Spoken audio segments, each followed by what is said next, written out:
خطواته هادية ولكن دايما تأخذه للنجاح.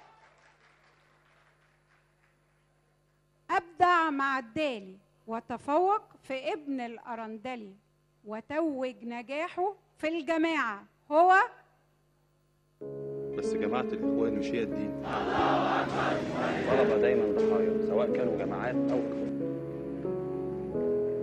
البلد دي مش ماشية كده.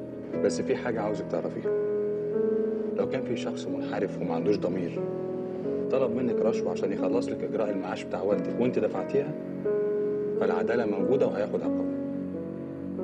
حسن الرداد.